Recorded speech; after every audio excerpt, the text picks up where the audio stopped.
And go, go. Yes, I'm being told the show's underway. Yes, the show's underway. It's the Friday edition of the morning meeting starring Dan Turrentine, featuring Sean Spicer and introducing Mark Halperin.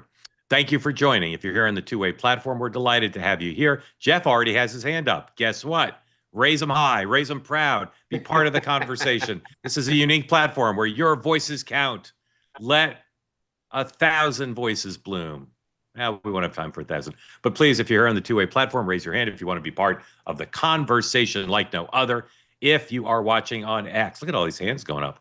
If you are watching on X or on YouTube, you may not raise your hand, at least not effectively. But you may write things in the comments, in the so-called chat. But there's a rule about the chat, which if you're new here, you may never have heard.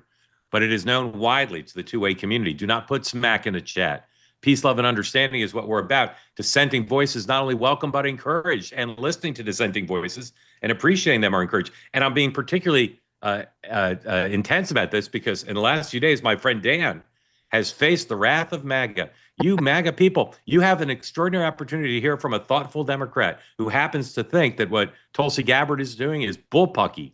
And you should listen to Dan and appreciate it and recognize that he speaks for tens of millions, rather than say, I'm never watching the show again, because it turns out Dan is just AOC in a designer jacket. I have no jacket on today. Polo. Well, typically you do. So we'll run through the day book, because as you know, this program is based on the Network News Division's morning meetings where they run through the day book. Then we'll talk about it, what's going on. We'll give you our analysis, and then we will welcome your questions and comments. And don't forget, at the end of the program, as always, Friday, you'll have our winners and losers of the week, as well as what to look for over the weekend. I'm trying to talk fast. I was just going to say, you sound like Sean's computer when he glitches and he accelerates.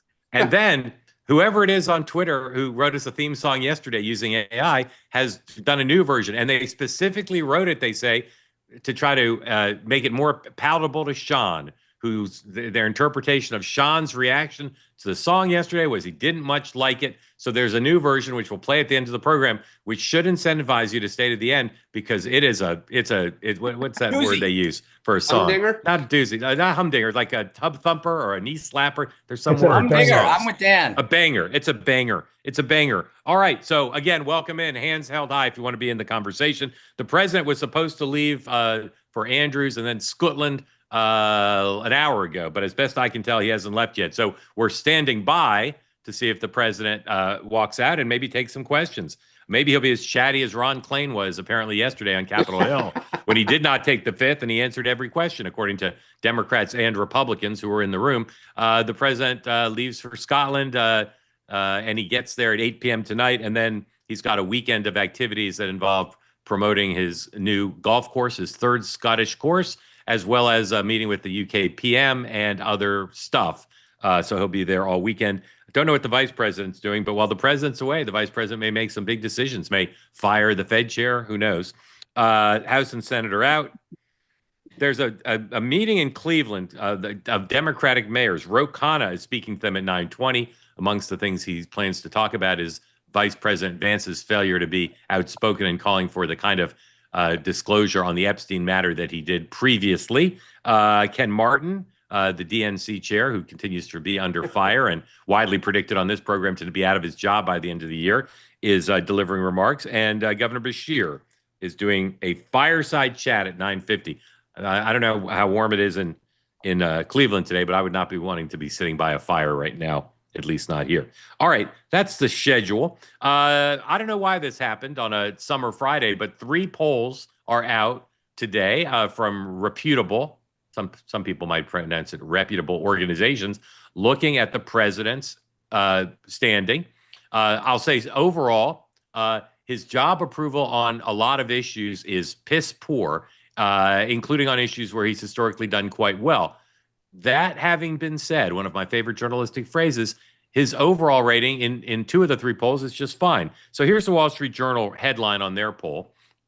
Resilient Trump lifted by improved view of the economy. Journal poll finds the president's job rating holds steady despite dim views of his tax and spending law, tariff policies, and the government's handling of Jeffrey Epstein. In the Journal poll, the president's job approval is 46%, which, as Bill McIntyre, friend of Two-Way, points out, is the new 56. In other words, in the polarized negative, environment in which presidents operate now, a 46% job approval rating ain't bad.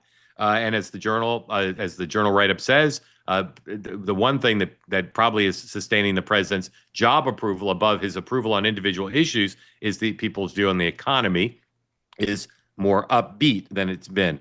Gallup also polled yesterday, 104. There's the economic number from the journal. Gallup, you see there, his job approval amongst Republicans is still sky high because he's not yet shot anybody on Fifth Avenue. Amongst independents, it's 29. Amongst Democrats, 2%. Kind of incredible, 2%. But the overall is 37. 37 and 46, as Billy Crystal character said on Saturday Night Live. Big difference with that. So if his job approval is really 37, that's horrendous. If it's 46, again, he's never gone much higher than that. So who's going to break the tie? Well, it's Emerson, 105. The Emerson poll has it at 46 also. So, Dan, does it matter if it's 46 or 37? And should we assume it's closer to 46 because two of the three polls say that? Or that's not how polling works? No, I think, look, you try to take averages, and I think it was a divided country. It is a divided country, and at least in the foreseeable future, I think we're going to remain a divided country, which is to say he is going to trade in a narrow band. He's not going to get too high. He's not going to get too low. As you look at the midterms, yes, he personally is remaining relatively popular. The issues that he's passed or enacted or fought for right now are largely not popular. And it's going to come down to whose base is more motivated. Today, our base, at least in polls, is more motivated to turn out than Republicans. So can they change that? And independents, right? It's not either or, Mark, as you like to say, it's both. And right now, independents don't love him and they don't love his agenda. So, we'll see. He's focused on it. Sean, Dan talked about the narrow band. I mean, 37 is about as low as the president gets, and 46 is about as high. So that's the whole band right there. If you were briefing the president today and he said, hey, Sean, I heard there's 3 new polls out. What do they show? What would you say? Well, one, your strength among Republicans continues to be rock solid. There's a little erosion on the independents, but generally you continue to get high marks all around. To Dan's point, look, you get 2% from Democrats. That might even be high. But it doesn't track. I mean, look, I'm not one of these people, but one, I think there's an outlier. Clearly, that's obvious. And it doesn't surprise me. But if you do look overall, not just at those 3, but the past couple of weeks, that's generally where he is in that mid to upper 47. But it's also the context that you're for him with everything that's going on. I'd be excited about it. I think his strength among the base, which is what he really cares about, is massive. There's zero erosion there.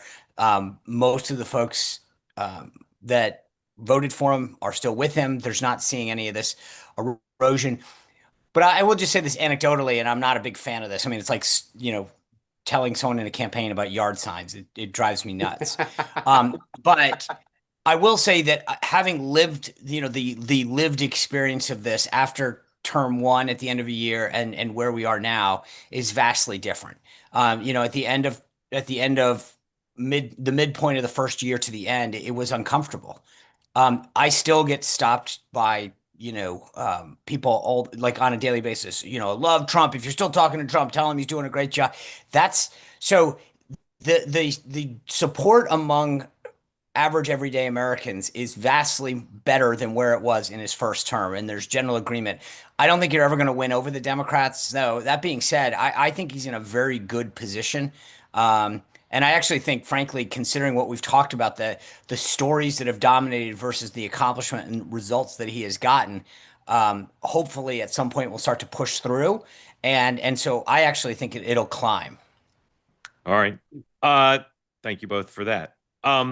Jay Powell, we always try to be forward-looking here, but sometimes in order to be forward-looking, you have to glance back. As Satchel Paige said, don't look back. Something might be gaining on you. And that's how I would feel if I were the Fed chair. Yesterday, the communications staff of the Fed chairman committed malpractice, and they should all be in prison because he should not have shown up to escort the president and Tim Scott around. Crazy. Here is the moment. Probably almost all of you have seen it, but we've all got to watch it together as a two-way family so we can cringe in unison. Here is the president explaining to Jay Powell that he's adding a third building to the massive spending of the Fed in order to make the number a little bit higher. 3.1 billion went up a little bit, or a lot. So the 2.7 is now 3.1. I'm not aware of that. Yeah, it just came out. Yeah, I haven't heard that from anybody at the Fed. Yeah, it just came out. Our notes had it about 3.1 as well. Grab the readers, put on the readers. What does this say? Mr. Magoo? There you go, Magoo.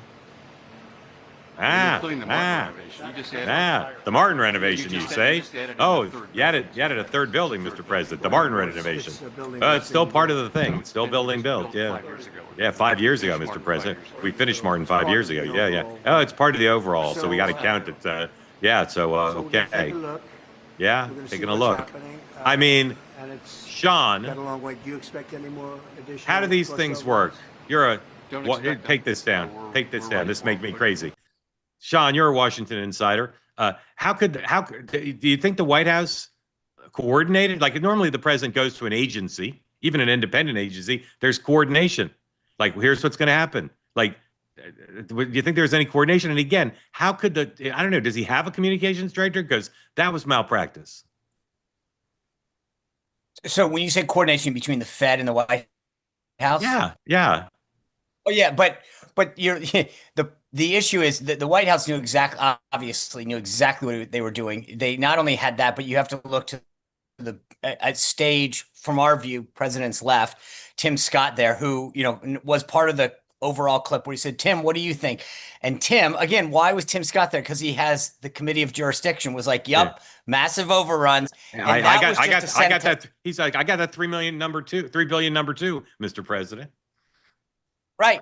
And but that the subtle pause was, I know you think that no one's going to support me when I fire you, but check out this guy.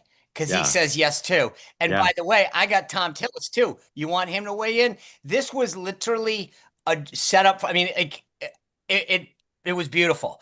That being said, to your point, I think the Fed comms team, there's a degree of naivete, and it may not even be them. It may be Powell himself who said, you got to be kidding me. Because they said, hey, he's going to do a tour. I'm sure he'll stop and talk to the cameras about what he sees.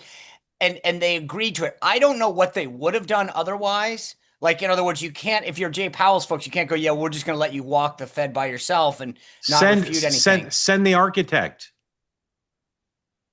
Send us. I mean, there should have been, if I were him, I would have had the Inspector General, Michael Horowitz, with me.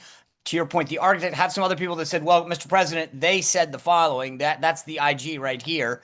But this, I mean, the look on Powell's face was almost like, you got me. Like, I get it. Okay. And this, just so we're clear, the goal of yesterday, the entire goal was to say, I can fire you. People will have my back. And I want you to know that, because I may not do it today and I may not do it next week, but trust me, when I do, this ain't going to be like Comey during the first term. Yeah. We're ready to go. We got our ducks in a row and you're gone. Yeah. Now, Dan, the president said he wasn't going to fire at various times. He talked to the press throughout the tour. So he's not going to fire him. He said he'd like him to cut rates. If the goal is to either get him to quit or get him to cut rates, for all the humiliation of the chair on the tour, I don't see any reason to think that tour furthered either goal for the president. No, and I guess I got a very different view. I actually thought it was hilarious that Powell corrected the president to his face. Like, you mean Magoo? No, you know what? Okay, so Tim Scott is wacky. If you don't think that's the funniest thing you're going to hear all day, my comparison of him to Magoo, I'm sorry. Oh no, look, I get it. I mean, over. he's an old guy. He's not made for the cameras, but yeah. No, I mean, look, I saw a lot of people say this, and I happen to agree. I thought it was great. Trump tries to lie and bullshit stuff.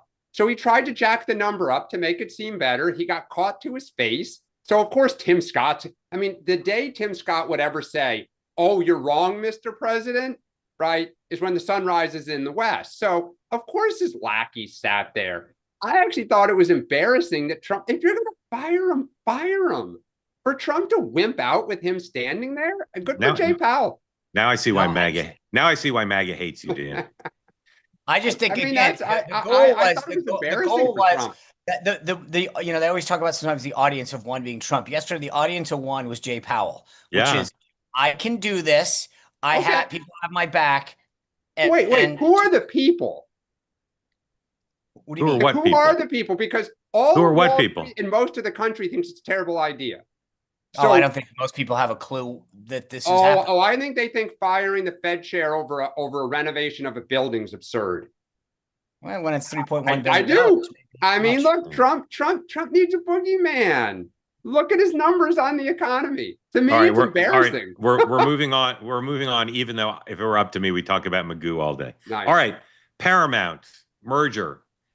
The long-awaited decision came down late yesterday, literally moments after we concluded doing an episode of 2 A Tonight that will air this evening, where we talked about it, and our one of our guests said, "Well, this thing's the approval's gonna happen like within days," and instead it happened within minutes.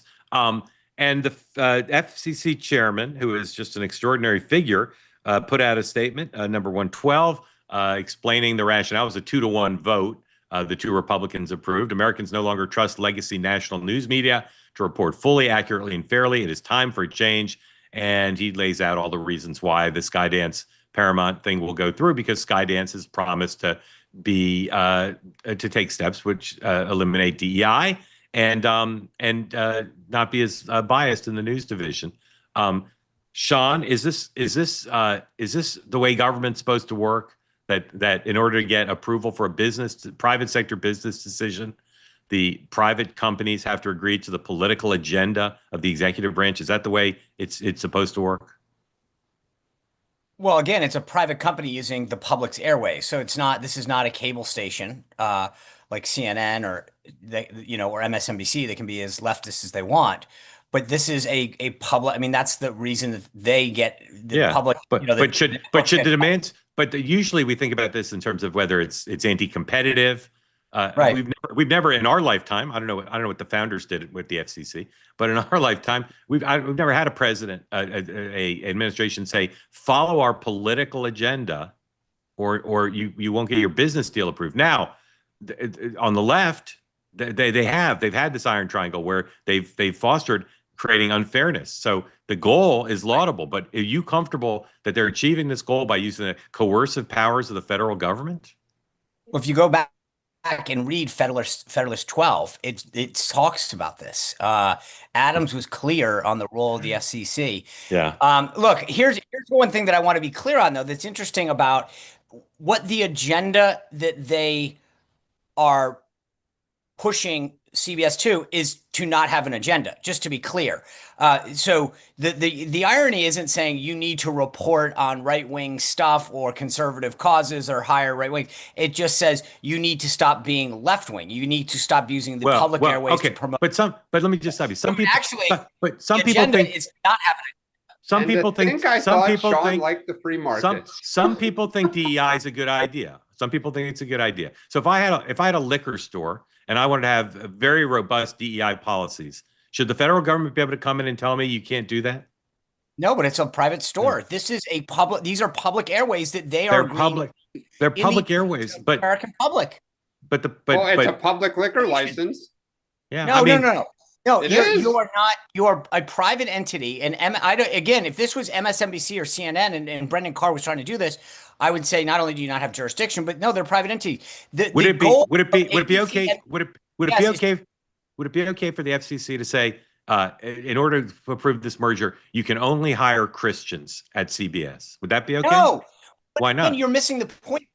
What they're doing is saying you can't have an agenda. They do right now. CBS is in lockstep with the Democratic Party, which is part of the reason that they settled that case.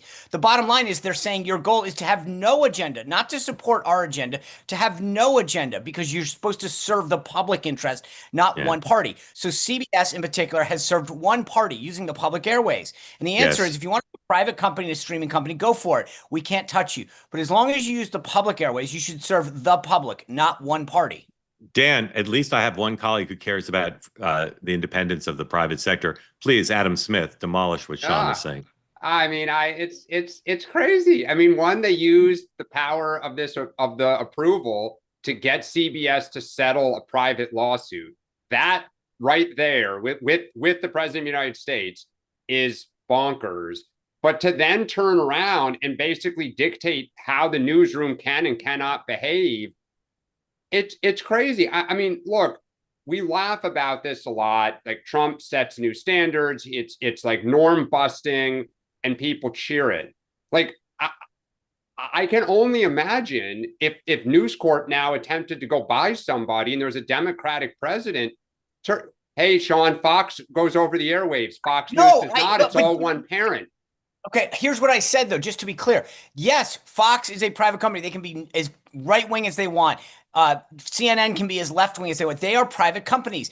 The difference here, the key difference, is it's the use of the public airways. But Fox has two different parts, part over the public airways, part over cable. Fox, correct. So does CBS, by the way. Turner and other parts are over cable. Right. And that part, this is the thing. But the deal wasn't saying that their streaming network or Paramount Plus or whatever they're like, it has to do with the public part. And the reality is, look, we've talked about this before.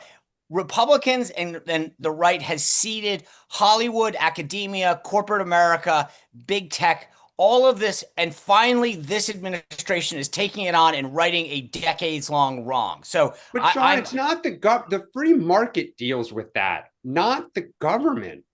It's not the government to say, I don't like this university. I don't like this company. Like, look, again, I like capitalism. I like the free market, right? We're losing partly because the free market is speaking to us, right?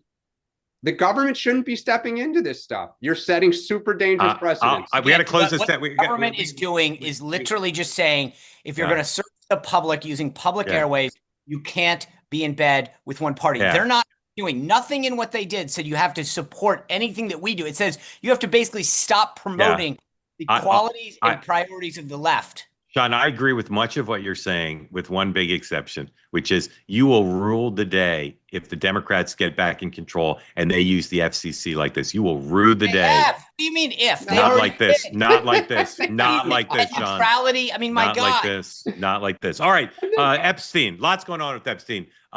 The deputy attorney general tweeted last night, Mr. Blanche, 109, that he had a good conversation with Ms. Maxwell. Her lawyers said the same thing, and he's going back in today. So I guess they got a lot to talk about, and they're giving us something to talk about. We'll see if there's any greater readout on today's meeting than there was yesterday.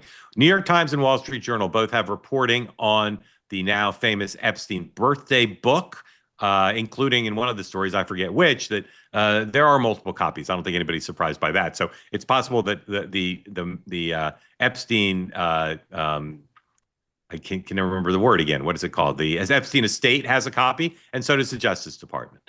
But the Journal is touting that Bill Clinton had a letter in the book. I think that was reported by like the Daily Mail or somebody a couple of days ago. So that's not new. But there are new details in the Journal story. The New York Times story about the book says they don't have the alleged Trump letter, but they do have the table of contents. And the table of contents says there's a contribution from Trump in there. Now, the whole thing could be a hoax, or someone could have written on Trump's behalf. We don't know. I would say the best thing in the New York Times story, however, is this 108, a previously unpublished photo of three iconic American figures. That's James Brown standing between the two of them. The Times says they don't know the circumstances under which the photo was taken. And I can tell you now, although I otherwise previously had weekend plans, I will be doing nothing else this weekend until I determine when and where that was taken. Finally, although Donald Trump uses the word hoax to describe the Jeffrey Epstein matter, I confess I don't really know what he's saying is a hoax, but he's saying it's a hoax. Here's the Speaker of the House in an extended interview with CBS News saying otherwise. 110, please. These are good questions. I don't know. I've never seen the Epstein evidence. It wasn't in my lane. But I have the same concern and question that a lot of people do. And look, I think the president This is not a hoax, in other words. Oh, it's not a hoax. Of course not. I mean, they're real victims. Of course not. Sean, when and how will the apparent conflict between the Speaker of the House, who's clearly listening to the conference, and the President of the United States, his pal, when and how will that be resolved? I think it'll depend on what DOJ does with Ghislaine Maxwell's testimony. I also, I mean, to be blunt, that's not like I don't think the president's going to care that he called it a hoax and or not a hoax. Um, so I mean, again, I continue to believe they need to do more to put a pin in this thing, or to explain it more. And the problem is that they what strategically the problem is that you've got stuff that you cannot release. You've got a skeptical group of people. You kind of created the expectations. So they've got to figure out, and as I keep saying, they keep adding oxygen to this by meeting with Ghislaine Maxwell and announcing another day with her, the speaker saying whatever. I don't think this is going away. The problem for Johnson is he's about to send his guys, his conference, on a 46-day district work period. They're not going to come back to September. And the most vocal people in the districts that matter, not necessarily the majority, but the vocal people are going to be talking about this. And he's going to be getting phone calls and saying, what are we doing? What are we doing? What are we doing? I don't know how this peters out during August, but I just, again, I'll reiterate, there needs to be some forcing mechanism to end this thing on the behalf of the Department of Justice. Dan. Yeah, I look, it's just a drip for Trump personally, and it's crack in the Republican coalition. I mean, we haven't talked much about it, but what happened in the House this week was remarkable. I mean, just you look at who rebelled. This was not like people in swing districts. This was ruby red district. Brian Jack, the former White House political director in Georgia, who owes his entire political career to Donald Trump, revolted. That caught my eye too. Again, I want to put it in context for everyone who's listening. Like, there's a subcommittee vote to move forward with subpoenaing her testimony, and Nancy Mace, Brian Jack, and one other voted in favor of the motion. So I just want to be clear. It was a subcommittee motion. Well, he still voted adverse to the president's wishes. No. Okay, and that's what I'm saying, though. Dan's right. It's Brian Jack, of all members. This isn't, Massey, who's been sticking his finger in the president. I agree with Dan. When I saw Brian Jack's vote, even at the subcommittee level, again, it's not. Then why are you trying to downplay it then? Because there's a difference between a floor vote and so I'm calibrating it. The idea that it was Brian Jack does matter, because he's important and he's very close, as Dan rightly pointed out. But I also want to, sometimes you sort of pick your battles. And I think being able to say, I voted in favor in the subcommittee, knowing that it. Well, but hold on a sec, because the reason, so one, it's being reported, and I don't, Sean, you know better than I, that the White House is starting to freak out that Johnson can't keep a lid on this. The reason it was only a subcommittee was that Johnson pulled the ripcord so it never got to the floor. They were going to lose on the floor with maybe more than half the Republican conference was going to vote for this. Yes. So the problem is the coalition is cracking and keeps telling Johnson, you got to let the steam out of the kettle with the vote. The White House is saying you cannot allow a vote. If he had put it on the floor, there would have been a stampede to vote yes, because it was going to pass. And they all would have been like, I don't want to be on the wrong side of this. And you even had Majority Leader Thune saying, Mike Johnson's got a big problem. Yeah. All right. We got to move, because there are lots of hands up. Again, if you want in the conversation, please raise your hand. We're going to go quick over the next two topics. Quick. First, the president's trip to Scotland. Either of you want to say one sentence about that, either of you, or pass? Yeah, as a golfer, it's a great time of the year to go. It's awesome. Good. Sean, one sentence or no sentences? Non-golfer, also a good time to go. Yeah, it's beautiful there. All right, there's an incredible column by what's her name? Kim Strassel. Thank you. In the Wall Street Journal. I'm not going to read the excerpts we have, because I want to move to quickly. But if you are able to surmount the paywall, I highly recommend it to you. She has 3 paragraphs that list all the things the Democrats really need to confront if they want to be honest about why they lost in 24. It's a fantastic thing. And any Democrat who doesn't read that and take that to heart, including the chairman of the party, is making a big mistake. Kim is brilliant at one of the smartest Republicans at thinking about what Democrats are doing and should do. She does it from a very, jaundiced and negative point of view, but it's brilliant. It's extremely well done. I recommend it to you. Governor Shapiro was on the the Colbert late night last night. And here's a bit of his performance, after which experts Dan Turrentine and Sean Spicer will say if they believe that level of performance could get this guy to the Oval Office. Please roll this crappy performance. 116. Go to basketball practice. How about I thought it was a great basketball practice. Coach Neer calls me in his office afterwards and says, hey, you know, I know you're trying, but we don't have room for you on the team. And I thought, holy like I am, you know, this is not a good day, right? Yes. Later that night, I'm calling my pop. I'm like, Pop, I'm not going to be a doctor like you. I'm not going to play basketball. He goes, you be whatever you want. Someone knocks on my dorm room door and says, hey, would you like to run for student government? I thought, I've done this before. I'm not doing that. And he says, look, you got nothing else going on in your life. You should run. And you know what? I ran, I won, and I fell in love with serving others that way. And looking back on it, I got to tell you, the way my folks raised me, the way my faith taught me was about service to others. I didn't appreciate it at the time, but I think I'm still continuing on that path that was set for me, just in a different way.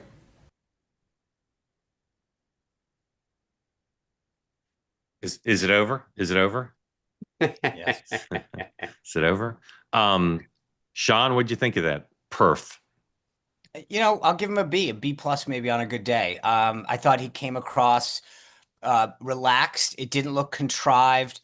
I think it's a little, I mean, look, for the audience who it's Colbert, right? So let's be honest, it's very leftist. So I think it's better than Bashir, not as good as Gavin. You know, it's like the song. It's getting better every day. We're not there yet. Dan. Was it Chicago getting stronger every day? Isn't that who sang it? Hey, I thought it was good. I mean, to Sean's point, he looked relaxed. He was comfortable. You know, the answer is a little like kind of vanilla. It's a little plain, but, you know, I think people haven't heard and seen him much on the national stage. So if that's your first time seeing him, I don't think you sit there and think, oh my God, I could never, I wouldn't want to see that guy for 8 years. You'd say, okay, good sense of humor. Okay. Sean, winner of the week. I'm gonna blow your mind on this one. Joseph Robinette Biden.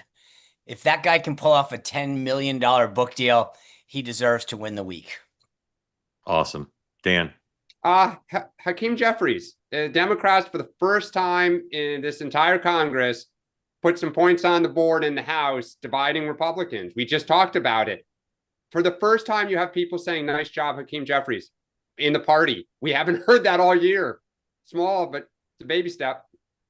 All right. Ro Khanna, a congressman from California, who's challenged, if he wants to be a credible presidential candidate, needs to be better known and needs to be kind of a three-dimensional figure. I have him on Next Up in the current episode, available now. And he's doing 2 Sunday shows with Mr. Massey of Kentucky. And he's really found his voice on this. His emphasis traditionally is on economics, but I think he's speaking about this in a really principled and powerful way. And he's riding it both substantively and politically. Sean, loser of the week. I think I leaned into this last week, but I'm going to do it.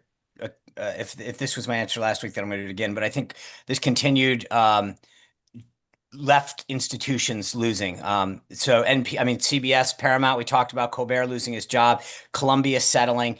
There was even a big move yesterday, USDA moving a lot of their employees back out to the heartland. These institutions the Democrats have relied on and the left have relied on for those continue to crumble. That's a big, there should be concern on the left about that all fragmenting. Dan. My temper on the Russia issue. A couple times this week, it went from passion to anger, cut some viewers off, both here and on the group chat. Went down the rabbit hole on that issue. So my bad. OMG, unnecessary. In fact, I'm furious at you for saying it. All right. My loser is Hunter Biden, although he got plaudits for criticizing some people in the Democratic Party who others would like to have criticized. 2 of the things that I believe are his objectives, I think he set himself back. Number 1, he wants his dad's reputation and legacy to be burnished. I don't believe what he said helped with that at all. And number 2, I think he needs earning potential. And I think that 3-hour interview was not the best job interview. Mark, Sean. This is the first week I've changed it. I had Hunter down through Wednesday and I changed it. So this is I agree with you. You were where I was up until Wednesday. Yeah. All right, Sean, what are you watching for this weekend? The Senate. I think there's a lot of discussion, as we've talked about, concerns over personnel. The White House team is getting a little. Apologize. Take Fox while Sean is talking, please, because the presidential helicopter's there. Go ahead, Sean. So I think, as we've mentioned before, there's a staffing concern, starting with the White House pushing down, saying from the team, why are we not getting more people in? And the White House is turning to Thune and saying, get more people done. There's a little bit of potential movement that might occur over the weekend in terms of announcements or schedules that would try to queue up a lot more folks. So we'll see if it's all bluster or if it actually pans out. All right, Dan, watching for what this weekend? Watching to see if there's actually no news. If Donald Trump goes and golfs, it's the last weekend until after President's Weekend of no football. So I will have to try to fill some time otherwise. But I actually think this could be a slow news weekend for once. All right, the finest the finest newspapers on planet Earth are in the United Kingdom. The writing is great. The highbrow papers are great. The lowbrow papers are great. They're great, and they're going to cover the crap out of President Trump's visit, and I'll be online reading them all the headlines, all the leads, all the columns, because that's what I do. Well, all right. Actually, you know what, Mark, on that front, can we just have one thing, because we talk about trade a lot? One of the things that's being reported in the British press is that Starmer wants to talk about the trade deal more because it's not really done. Yeah. He wants to he wants to refine it. Yeah. All right. Yeah, that's part of what I'm going to be reading about. All right, lots of hands up, including lots of new people. I don't even need to threaten to cancel the program, and we're going to get 3 new folks in, I believe. And let's start with Brian. Brian, welcome in. Thank you for being part of Two-Way. Am I right? Am I right that you've never raised your hand on this show before? Yeah, that's correct. All right, Brian, welcome. Thank you. Why do you like Two-Way? I like that you make me think about other things. A couple of months ago, you had a caller on. His name was Dan. I remember that because of Dan Turrentine, and he just ripped the Democrats and said they didn't fight hard enough. And I always thought to myself, the Republicans don't fight hard. I'm a Republican, and I always thought the Republicans don't fight hard enough. And I didn't think there was any way anyone could think the Democrats didn't fight hard enough. I think they fight so hard and dirty. Fascinating, Brian. Where are you calling us from? Oh, I'm calling from Charlotte, North Carolina. All right, and what's on your mind for Sean and Dan?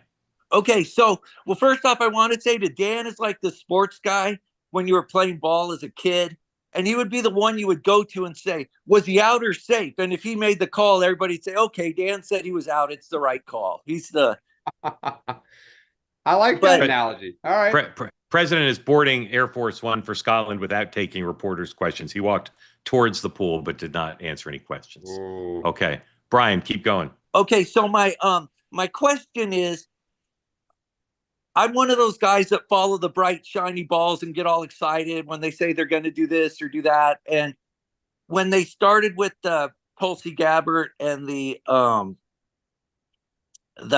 Russia stuff, I think, yeah, that'll be great. But then I think the Republicans are at such a disadvantage because anything they would file would have to be in Washington, D.C.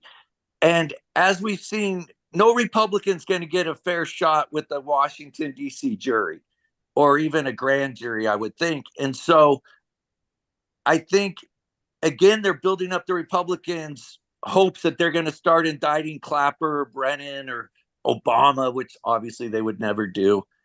And they have no chance of going anywhere with those cases. Well, I mean, juries and judges in Washington, D.C. have found Democrats plenty guilty over the years on various things and ruled against us. Just go back to the last few years. I don't think they're going to bring any charges ultimately. Personally, I don't really think there's anything there for them to charge them on, but we'll have to see. And I will say, Brian, because this is funny, Democrats think Republicans are so unified and fight so hard, and Republicans think we're so unified and we fight. It's so funny that each party kind of looks at the other and says, gosh, if we can only have that, intensity and that unity. Isn't that funny? Go ahead, Sean. It's funny. I share your, I think that it's hard, like herding cats on the Republican. I worked at the House Republican Conference for a while, and you always get that sense that Democrats are much more unified than we are, and I'm sure that's always in the eye of the beholder. So you know, that's I agree with you on that. I know you had one other point, and I got sidetracked on that one. What was the other point you made, Brian? Bringing DC the juries against Republicans. Oh, yeah. So it's interesting that you say that because I had the same initial thought. Shameless plug. If you go back, John Solomon, who predicted that the strike force would get announced on my show on Wednesday, lays out, and I gotta believe he clearly, it wasn't like his thing. He had talked to people who thought this through. So in his belief, there's a potential for Obama because he won't get indicted per se or charged, but they could list him as an unindicted co-conspirator. There's a lot being laid out and discussed and about how they could move this to a Florida court and extend the statute of limitations. If you are interested in this, whether or not you agree or not, right? All I'll tell you is hold on. Go to Fox, please, real quick. Sorry. Talking back.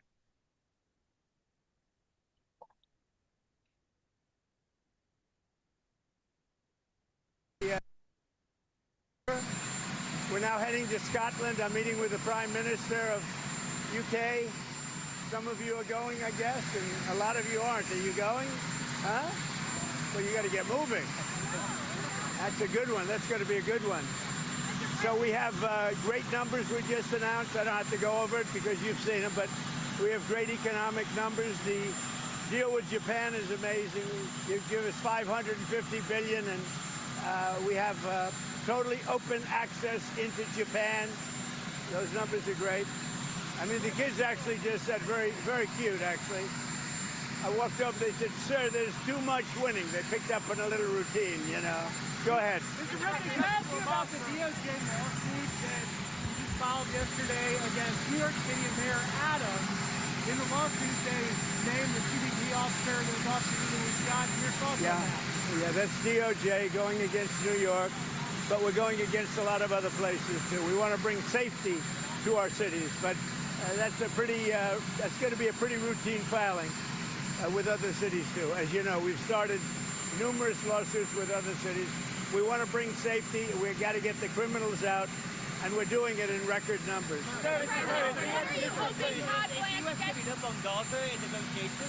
Yeah, Gaza, they pulled out of Gaza. They pulled out in terms of negotiating.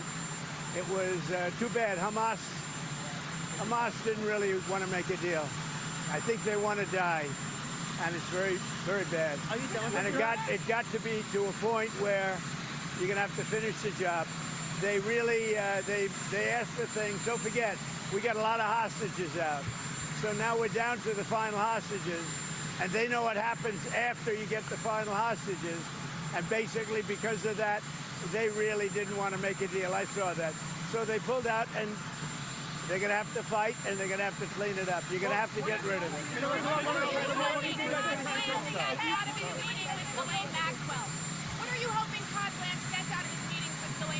Well, I don't know about the meeting. I know it's taking place, and he's a fantastic man. He's a great attorney, and people should really focus on how well the country's doing, or they should focus on the fact that Barack Hussein Obama led a coup, or they should focus on the fact that Larry Summers from Harvard, that Bill Clinton, who you know very well, and lots of other friends, really close friends of Jeffrey Summers, should be spoken about. Because, you know, Jeffrey Summers, who's Jeff? Should be spoken about. And they should speak about them, because they don't talk about them. They talk about me. I have nothing to do with the guy. Are you considering will you do any business deals with the UK? Yeah, I'm going to meet with the Prime Minister right now. We're going to be over there in about 6 hours. We're meeting with the Prime Minister tonight. We're going to be talking about the trade deal that we made and maybe even improve it. Are you considering clemency for Ghislaine Maxwell? Are you considering clemency for Ghislaine Maxwell, sir? I saw homeless people sleeping right outside the gates of the White House. Are you concerned about that? I think it's terrible, and we'll have them removed immediately. We do remove it. We've got to get the mayor to run this city properly. This city has to be run. You know, I have the right to take it over, and I think it's terrible. Where are they? Where did you see them? Right outside on Pennsylvania Avenue. near the Treasury. Right across the Mafia Park. Mr. President, have you heard about Todd Blanche's interview with Ghislaine Maxwell? And would you pardon or clemency for Ghislaine? Well, I don't want to talk about that. What I do want to say is that Todd is a great attorney, but you ought to be speaking about Larry Summers. You ought to be speaking about some of his friends that are hedge fund guys. They're all over the place. You ought to be speaking about Bill Clinton, who went to the island 28 times. I never went to the island. Do you maintain you did not write a letter for Jeffrey Epstein's birthday? I don't even know what they're talking about. Now, somebody could have written a letter and used my name, but that's happened a lot. All you have to do is take a look at the dossier, the fake dossier. Everything's fake with that administration. Everything's fake with the Democrats. Take a look at what they just found about the dossier. Everything is fake. They're a bunch of sick people. Where did you see the people laying outside? Right across the street from Lafayette Park, sir, towards 15th. We'll take care of it. Are you hoping to meet with President Trump for bringing hostages home? What are the alternative methods to bring hostages home? Well, we got a lot of them out, and it's I've always said those last 10 or 20 are going to be the toughest, because Hamas knows what happens when they don't have any bargaining chips. And they really broke a deal. They broke a deal, and you're going to have to do what you have to do right now. It's a terrible thing. And I always do that. I said, when you get down to the last one, they're not going to be able to make a deal. Would you consider a pardon or a commutation for Ghislaine Maxwell if it's something I haven't thought about. It's really something. It's something I'm allowed to do it, but it's something I have not thought about. But you wouldn't rule it out, sir. Mr. President, why has the dollar fallen so much? I can't believe there's no live coverage of this. It's all playback. I'm a person. John, is there no cabling to the South Lawn? But a weak dollar makes you a hell of a lot more money. I don't know why. You study it, but I study it. And if you look at the yen, I don't know why. Or they can do a live. You can do a live view from there. Oh, you did go to Japan. Well, that means you're a smarter guy than I even thought, and I know you're smart. We'd have to look at who the pool when we have Mark. a strong dollar, one thing happens. It sounds good. But you don't do any tourism. You can't sell tractors. You can't sell trucks. You can't sell anything. It is good for inflation. That's about it. And we have no inflation. We've wiped out inflation. But it's an interesting question. So I will never say I like a low currency, but you remember the battles I had with the yuan, with China and with Japan, Japan being the yen. They always wanted a weak currency. They're trying to get a weak currency now. Now, it doesn't sound good, but you make a hell of a lot more money with a weaker dollar. Not a weak dollar, but a weaker dollar than you do with a strong dollar. And the first people that are going to notice it are the manufacturers of trucks and various other things. Like, look at Caterpillar, how well they're doing now. When you have a strong dollar, you can't sell anything. It's only good for inflation, and it's good psychologically. It makes you feel good. But with that being said, I love obvious strong James dollars, Brown resting. but you make your money with a currency. And I had so many different fights with President Xi, between Japan and China. All they want to do is have a weak currency. They're always fighting for a weak currency. And that's how they really dominated over the years. So when I see it down there, I don't lose sleep over it, let's put it that way. In fact, sometimes I go to sleep very happy. You understand. Do you agree with me? I agree with a lot of what you said, Mr. President. Do you think it makes any easier to impose your tariff with that lower dollar? Because I think it makes it easier even for tariffs, yeah. And it makes the tariffs worth much more. And it's easier to pay off debt. And it's easier to get a low interest rate, too. There are a lot of good things. It's hard to explain to people. The headline, Trump wants a weak dollar. It's not a weak dollar. You take a look at the history of China over the last 20 years. All they do is fight for a weak currency. Look at Japan when they were really doing well. They had a very weak currency. So to me, I just say, thank you very much. It is what it is. what's your comment on ceasefire? Have you given up on a Gaza ceasefire? Well, the Gaza situation, and I said this was going to happen when you get down to your last 10 or 20. We got a lot of hostages out. We took them out in numbers that nobody believed, a lot of them. And I said, when you get down to 10 or 20, I don't think Hamas is going to make a deal, because that means they have no protection. And basically, that's what happened. Hamas didn't want to make a deal. Have you seen that photo? I think what's going to happen is they're going to be hunted down. Secondary sanctions sooner on Russia. Are you closer today to secondary sanctions? We're looking at that whole situation. It could be that we'll have to put secondary sanctions on there. Sooner than 50 days? Maybe, yeah. Do you think it will counterproductive? Who are you with? Who are you with? News. Oh, good. Counterproductive to France, for France to say that they would recognize the Palestinian state. Macron said that yesterday. Look, he's a different kind of a guy. He's okay. He's a team player, pretty much. But here's the good news. What he says doesn't matter. You know, it's not going to change it. Well, he made a statement, France, Macron. His statement doesn't carry any weight. He's a very good guy. I like him, but that statement doesn't carry weight. How about you to a trade deal with the EU? I would say that we have a 50-50 chance, maybe less than that, but a 50-50 chance of making a deal with the EU. Less than 50-50? It'll be a deal where they have to buy down their tariffs, because they're right now at 30%.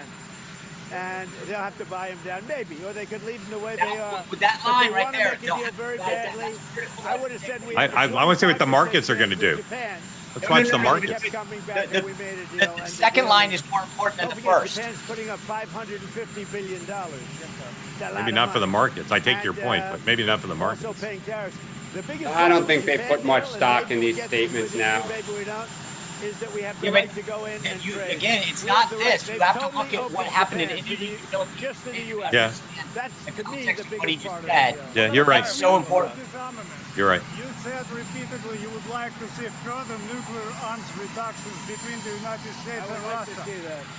But the New START treaty is expiring in about 6 months, and it cannot be legally extended. That's a problem. That's a problem for the world. Create a new one. It's a problem for the world. You know, we have restrictions, and they have restrictions, as you know, on nuclear. That's not an agreement you want expiring. We're starting to work on that, but that is a big problem for the world. When you take off nuclear restrictions, that's a big problem for the world. What level of hierarchy? Mr. President. John, is he going to go to Scotland? Yes, he's already left. It's a spoiler alert. This has happened like 20 minutes ago. About the building, that's out of control. I know you know, but kind of funny. I think we had a very good meeting on interest rates, and he said to me, now I don't know if he's going to say this on Thursday or whenever he speaks, but he said to me very strongly, the country is doing well. He said, congratulations, the country is doing really well. And I got that to mean that I think he's going to start recommending lower rates. Because of that conversation? How do you think that the Supreme The country really is doing well. Mr. President, how do you think that record business? Did you speak to Netanyahu? Thank you, Mr. President. How do you think that the Supreme Court's ruling that benefited you on presidential immunity would apply to former President Barack Obama and what you're accusing him of doing? It probably helps him a lot. Probably helps him a lot, the immunity ruling. But it doesn't help the people around him at all. But it probably helps him a lot. He's done criminal acts, there's no question about it. But he has immunity, and it probably helps him a lot. Trade agreement you're looking to sign too. He owes me big. Obama owes me big. What are the details in the UK trade agreement you're hoping to find soon with the Prime Minister? This week we want to talk about certain aspects which is going to be good for both countries. More fine-tuning, and also we're going to do a little celebrating together because, you know, we got along very well. UK's been trying to make a deal with us for like 12 years and haven't been able to do it. We got it done. He's doing a very good job, good Prime Minister, good guy. We really get along very well. So we're going to see, we're going to meet at Turnberry and we're going to meet at Aberdeen. So two beautiful places. The Starmer Golf? Good question. Somebody Google. Say it. Is there any wiggle room on steel and aluminum in exchange for any budge on Not a lot, because if I do it for one, I have to do it for all. So on that, steel and aluminum, not a lot. President, have you ever speak to Netanyahu about aid drops? Mr. President, did you speak to Netanyahu about allowing aid drops in Gaza from Arab countries? Yeah, I speak to him, but I can't tell you what I spoke to him about. But it was sort of disappointing, although I told you. I mean, I told you, when you get down to those last 20 hostages, you get down to that last 10 or 20, it's going to be very hard for Hamas to make a deal because they lose their shield, they lose their cover. We got a lot of them out. A lot of them. We took a lot of bodies out, too. You know, so many of the parents said, please get my son's body back. And we're able to do that. We got a lot of people out, live and people that are not alive. But it was very important to the parents to get their son back, even though they knew their son was dead. Are you going to be able to get the Open Championship back to Turnberry? I think they will do that, yeah. They want, Turnberry is rated the #1 course in the world. This is what I wonder if they announced. Are you going to talk to anybody No, about I'm not going to. It's not about that. I'm going to see it for the first time in years. You were there the last time we went. That's pretty good, right? No, it's the best resort in the world, I think, at Turnberry, and it's one of the greatest courses in the world. We're going to see it. We're going to have, I believe, dinner at Turnberry with the Prime Minister. Then we're going to go to the oil capital of Europe, which is Aberdeen, and we're going to have lunches there. We're going to have a good time. I think the Prime Minister and I get along very well. And you're going to see the Scottish leader, too, right? Swinney, John Swinney. I am. What's that about? Well, we have a lot of things in Scotland. I have a lot of love. My brother was born in Scotland, and he's a good man. The Scottish leader's a good man, so I look forward to meeting him. That's all set up, right? Paris Day is exactly 1 week from today, August the 1st. What do you expect between now and next Friday as it relates to your deadline? When you say tariff, not Paris. Paris. Paris. I think you said Paris Day. No, Paris Day.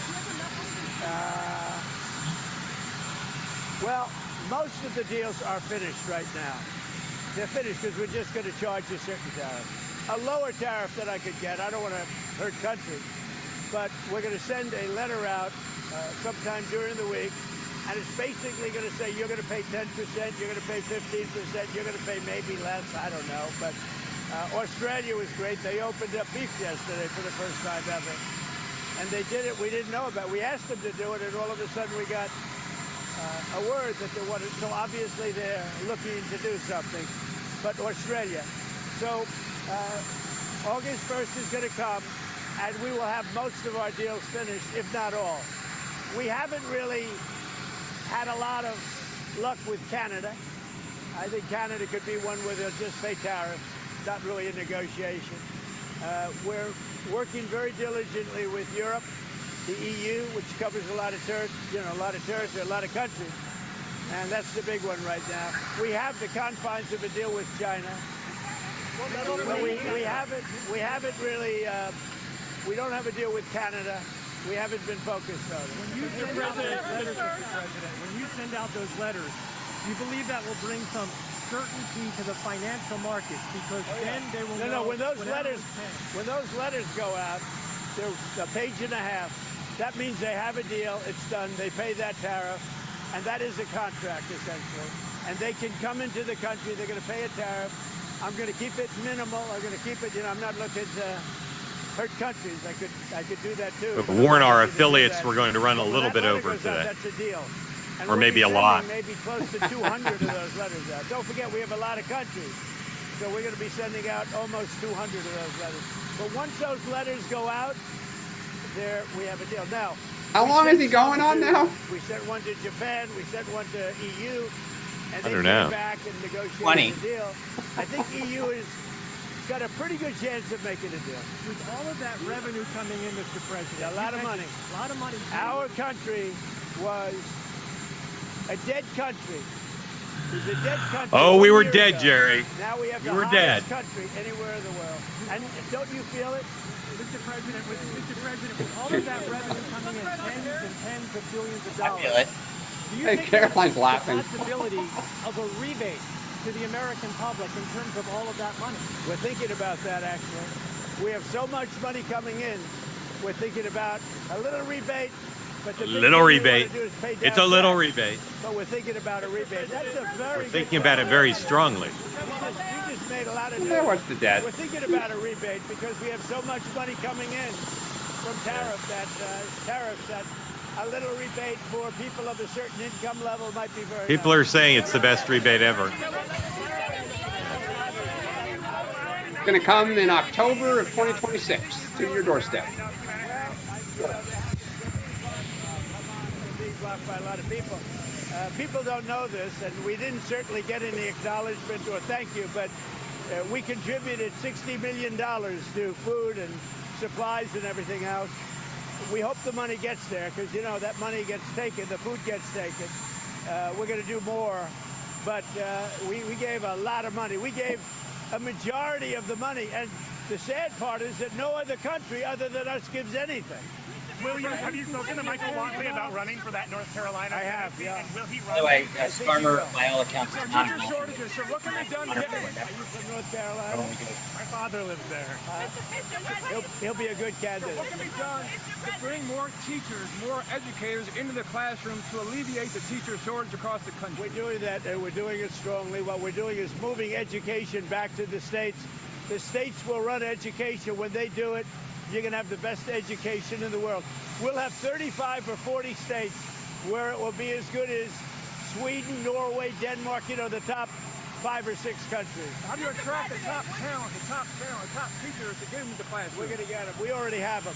When we go back to the states with education, you're going to see a big difference. Is that on the table? Look at that, they've turned the rotors off on Marine One. I know. By the way, I always feel bad. He's a great man. He's a great lawyer. He's got a great heart.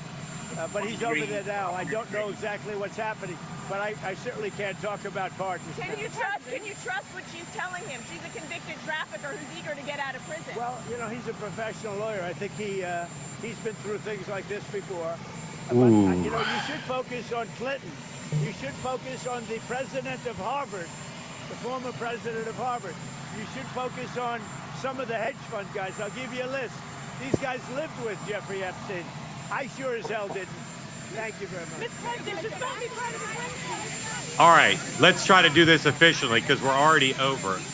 Wait, is he still taking questions? Thought he walked away. No, he didn't. He's still... Every time I try to. Yeah. All right, one more. I'll take one. Oh.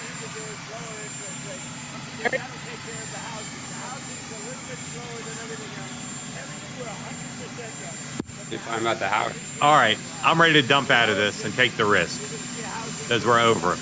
All right, that is what we call a wide-ranging press conference. I'm so sorry to have people, so many of you with your hands up, including some new folks. I apologize. We're not going to get to you because we got to end, but please come back on Monday. All right. I'll go first. Everybody talk about one thing that struck you from the press conference, besides the fact that he made news on 1,000 topics. I'll go with an Epstein thing, which is, to paraphrase the great Monty Burns, Epstein, doesn't ring a bell. Just diverting to Bill Clinton and Larry Summers. Sean, name one thing that struck you from that extraordinary thing. What he believes is going to happen on August 1st with trade. This is going to be epic. The idea that they're just going to send the letters out is going to do two things. One, jam a lot of people in or get a lot of people freaked out. But this is going to be a big difference. I think this deadline is different than the others. We'll see. I respectfully think it's exactly the same. We'll see. Dan. To your point, the fact that he had to know he's going to get asked by Epstein, and the game plan is try to bring other people into it, but it doesn't change the fact that he's in the middle of it right now. Yeah, but maybe I think he made it worse. Maybe he wants Democrats to back off because they want to rally around Democrats. Who knows? They don't care. Put every Sean, Democrat in there. Sean, what do you have tonight? This is the first time I've ever had Michael Schellenberger on the show. He's part of that. Part of the Twitter file dump when Matt Taibbi and others. He's been very outspoken about Epstein and the DNI report. He's built a huge independent media empire, I would call it. I mean, it's huge. And he's going to join us for the full hour tonight at 6 of All right, Public. Yeah, Michael Schellenberger. Ethan Strauss, 4:00 today on Random Offense. Ryan Glass-Steagall The highest number of reporters. Hold on, what's that? Seen. Take that down. I don't know what that is. Thank you. All right, so watch Ethan at 4, 6 o'clock, YouTube only. We've already done the show. Great episode with Eric Gardner of Puck, Drew Holden of American Compass, talking all about Paramount, CBS, the issues that we discussed here today about the FTC. Both Eric and Drew were outstanding in talking about all the issues involved here. It's super interesting about specifically Colbert, but the larger issues. So watch that at 6 o'clock tonight. And then, of course, we'll be back Monday at 9 a.m. Eastern time. And we'll play you off the air. I saw people in chat concerned. Here is the latest rendition of our AI-generated, courtesy of X, theme song, and we'll see if Sean likes this one better. Thank you, everybody, for being part of Two Way. We will see you Monday morning at 9 a.m. Hit it.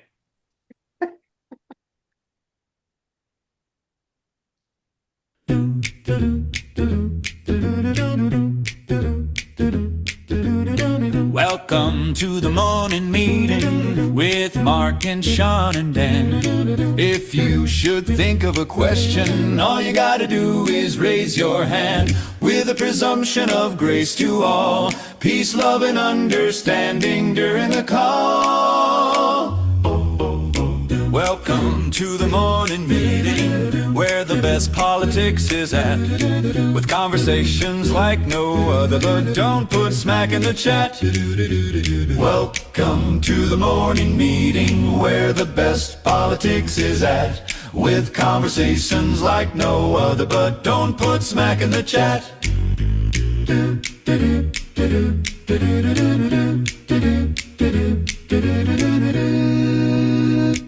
I like version 1 more. Interesting. All right. Have a good weekend, everybody. We're getting there.